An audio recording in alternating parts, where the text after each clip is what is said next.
చిన్నప్పుడు మా అమ్మ అనేది, అమ్మా కరువు లేని చుట్టాలు కాలంలో రమ్మంటే రారమ్మా, అందుకే మనకు బాధలుండా వాళ్ళని చూసుకోవాలా అనేది. కానీ ఫ్రెండ్స్, అట్ట టైంలో కూడా ప్రేమించినా కానీ, కరువులో కూడా మనం ప్రేమించినా కానీ, వాళ్ళు బాగుండగానే మనల్ని ప్రేమించడానికి ఎవరు ముందుకు రారు. సపోజ్ మన కాడే డబ్బు తీసుకెళ్ళని, వాళ్ళ కాడ డబ్బు ఉండే రోజు మన డబ్బు మనకి ఇచ్చినా పర్వాలే, ఇస్తారు తర్వాత. మనం డబ్బు అడిగినా కానీ ఇవ్వరు వాళ్ళు. మనం అన్ని రోజులు పెట్టుకున్నాగా మళ్ళీ మనకు కూడా అలాగే పెట్టుకొని ఇస్తారేమో అని వాళ్ళదొక అపోహలో ఉంటారు. ఇవ్వరు. ఏడదాకా ఎందుకు, నేను చూశాను, నేను ఇచ్చి ప్రాక్టికల్గా చూశాను. నేను అప్పు అడిగితే ఇంకా నాకు ఇవ్వలేదు వాళ్ళు. నేను సహాయం చేశా, నా సహాయం వాళ్ళు మర్చిపోయారు. ఇక నేను అప్పు అడిగితే ఇవ్వలేదు. నా చేతుల మీదగా నా డబ్బులు ఉన్నప్పుడు నా అన్న ఒక పేద అప్పులు అయినట్టుండి ఊరు వెళ్ళిపోయాడు. మా వదిన చనిపోయింది. ఆయన కూతురుకు దగ్గరుండి నేను పెళ్లి చేశాను. నా చేతిలో డబ్బులు ఉన్నాయని మాట్లాడి పెళ్లి చేసి ఇచ్చా, లవ్ చేసిందని. కానీ మా చిన్నమ్మ పిల్లలకి అందరికీ హెల్ప్ చేశారు.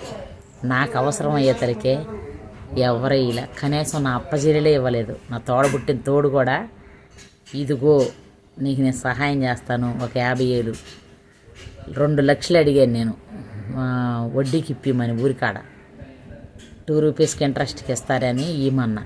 అట్ట కూడా దొరకవు అన్నారు. ఇక్కడ ఎవరు ఇవ్వట్లేదు అన్నారు. సరే మా అక్కాయి పెద్ద అయింది కదా, మా అక్క కొడుకుని అడిగా, నువ్వన్నా చూడని. ఏడాడ దొరకట్లేదు చిన్నమ్మ అన్నాడు వాడు కూడా. చూడు ఎట్ట స్వార్థం ఉండిపోయింది. మనం మేలు చేసాం కదా, మన డబ్బుల్లాగా మనం పెట్టుకున్నట్టే చానాళ్ళు వాళ్ళు పెట్టుకుంటారేమో అనుకున్న ఉద్దేశంతో ఇవ్వలేదు. అలాగే మా చిన్నమ్మ కొడుకు కూడా సహాయం చేశాను, మా చిన్నమ్మకి చేశా. కానీ మా చిన్నమ్మ సహాయం చేయలేదు, మా చిన్నమ్మ కొడుకు సహాయం చేయలేదు. ఎందుకంటే మనం ఇవ్వలేకపోయాం కదా, మన డబ్బులు కూడా ఇవ్వరేమోనని. కానీ మనలాంటి వాళ్ళు వాళ్ళకి దొరుకుతారు ఫ్రెండ్స్, ఇస్తారు, బోర్లు పడతారు. మనమన్న అయితే అడగంగా ఇచ్చాడు నా తమ్ముడు అని, నా చిన్నమ్మని, నా అక్కని నేను ఇవ్వగలను. కానీ ఇతరులకు ఇచ్చిన డబ్బులు వాళ్ళు ఇవ్వలేరు, ఎవ్వరూ తీసుకోరు కూడా. అట్లాంటి నష్టాలు పోళ్ళు చూస్తున్నాం మనం తెలియని పొద్దులా. కానీ ఒక అయిన పోయిన వాళ్ళకే సహాయం చేయరు ఎవరైనా, బయట వాళ్ళకి ఇస్తారు. బయట వాళ్ళకి తీసుకెళ్ళి ఇచ్చి వాళ్ళ చుట్టూ తిరుగుతూ ఉంటారు. తిరిగినా రావు. అప్పుడు తెలిసిద్ది పలానోళ్ళు అడిగేది ఇచ్చినా బాగుండేది.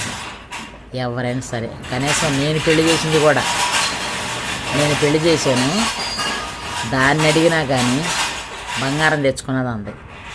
బంగారం మేము తాకట్టు పెట్టుకొని మళ్ళీ మేము విడిపిస్తూ ఉంటే, ఏంది నా బంగారం మీరు పెట్టుకుంటారా అని అంది. చూడు, ఒక నాకు దగ్గరుండి తల్లిలాగా పెళ్లి చేసింది అన్న విశ్వాసం కూడా లేదు. ఎలా మర్చిపోతున్నారో చూడండి విశ్వాసాలు. అందుకే దయచేసి మీరు కూడా గుర్తుపెట్టుకోండి, ఎవరికైనా సరే డబ్బులు ఇవ్వద్దు, మెయిన్ సహాయాలు చెయ్యొద్దు. ఒక 1000 రూపాయలు చేసే సహాయం అవసరం లేదు, 10 రూపాయలు ఇచ్చి వదిలించుకోవటం బెస్ట్. ఇవాళ రేపు ఇప్పుడు తెలిసింది నాకు నగ్న సత్యం. అందుకే నా బాధలు ఎవరు పడకూడదని చెప్తాను. దయచేసి మీరు కూడా పడబాకండి. 1000 రూపాయలు అడిగారు అనుకో, ఛార్జీలకు డబ్బులు ఇచ్చి పంపించేయండి. ఈ పని చేయండి. నేను అలా చేయలేక ఉండలేని ఇచ్చి ఇలా అయిపోయా. ఈ స్థితిలో నేను ఉన్నానంటే కారణం మా బంధువులు మాత్రమే అని నేను గుండెలు మేము చేసుకొని చెప్పగలను. కేవలం మా బంధువుల వల్లే నేను నష్టపోయానని ధైర్యంగా చెప్పగలను. ఎవడైనా వచ్చి నన్ను అడిగితే చెప్పు దిగిందాక కొడతా వాడిని. నా బంధువులను కూడా తిరిగి చూడొద్దురని కొడతా. నా బంధువుల వల్ల నష్టపడి నేను రొమ్ముకు దిశవుతున్నాను కాబట్టి నాకు ఆ ధైర్యం ఉంది. దయచేసి బంధువులే బంధువులు అంటారు, ఎవరికి కాదు. ఇది గుర్తుపెట్టుకోండి ఫ్రెండ్స్. మీరు కానీ ఇలాగే నేను చెప్తా ఉంటా. నా ఛానల్ నచ్చితే నేను అన్ని మంచి మాటలే చెప్తా. నా ఛానల్ నచ్చితే లైక్ చేయండి, షేర్ చేయండి, సబ్స్క్రైబ్ చేయండి. ఎవరు బంధువులు అనే వాళ్ళు ఎవరైతే సహాయాలు చెయ్యరు, దయచేసి మన బంధువులకు మట్టికే పోతుంది. బయట వాళ్ళకి ఇచ్చిన ధైర్యం చేసి తిట్టి కొట్టు తెచ్చుకుంటాం. బంధువుల్ని కొట్టలేము, తిట్టలేము.